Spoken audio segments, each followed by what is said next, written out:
নিয়ামত দেওয়ার মালিক তোমরা ভক্তি করবে, ভালোবাসবে।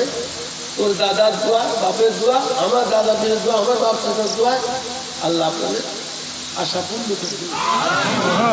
চিন্তা করবে, ছেলে মানুষ কচি মানুষ হয়ে চিন্তা করুন, আল্লাহ সব করবে। কি বলছি বুঝতে পারছো? খবর এর ভেতরে আদব আছে, এর ভেতরে কি আছে? আদব আছে।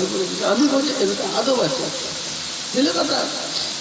এই বহু দুঃখের কথা বলছেন, বহুদিনের এই দরবারে ছিল, বহুদিন 40-45 বছর আগে অনেক চেষ্টা করতে আমার মারলে আমাকে সহজে পারবে, বহু চেষ্টা করেছে। ওই যে বসে আছে নিবেন, বহু চেষ্টা করেছে, আরো আছে, আমি আসিনি। মনের দুঃখ আসেনি। আজ আল্লাহ পাক এসছেন, আমার মনের কথা বন্ধু তোমাদেরকে চিন্তা করে দেবে। আল্লাহ পাক তোমাদের মনের আশা পূর্ণ করে দেবে। হ্যাঁ, মনে করুন ছেলে মানুষ করবো কি পাবো, খবরদার খবর। ইমাম হাসান হোসেনকে যদি না ভালোবাসো, নবীর ভালোবাসাই হবে কি? নবীর ভালোবাসা পেতে গেলে ইমাম হাসান হোসেনকে বুকে জড়াতে হবে, তবে কি পারবে। কথা বুঝছেন?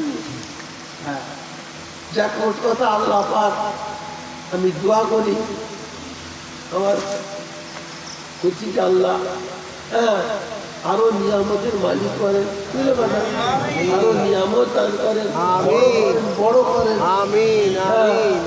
তোমাদের সবাইকে নিয়ে চলার পরিবেশ আল্লাহ পাক ওর মধ্যে মধ্যে তৈরি করে দেন। তোমাদের সবাইকে নিজে চলতে পারে, ফিরতে পারে। এই দরবারকে যেন আল্লাহ পাক জেগে রাখে, ওসিলা করে। বুঝলো কথা? খবর আসবে খবর দেয়। দিন মাথা হলো 18 জুন। আল্লাহ আমাকে বেঁচে রাখে, চিন্তা আসবে সকাল সকাল চলে যাবো, চিন্তা করে যাওয়ার পর লোবো না। ওই তারিখে শুধু চলে চিন্তা, তোমাদের বাড়ি ঘর, কিন্তু আমাদের ঘর। কথা বুঝতে পেরেছি? হুজুর বেঁচে থাকতো কি বলতো দেখতে, হুজুর বেঁচে থাকতো চা দান বলতেন, এটা আপনাদের ঘর। মা রবি বলতেন আপনাদের ঘর, আপনাদের ঘর। কত মহব্বত করতো, দেখুন তোমরা নিজের চোখে।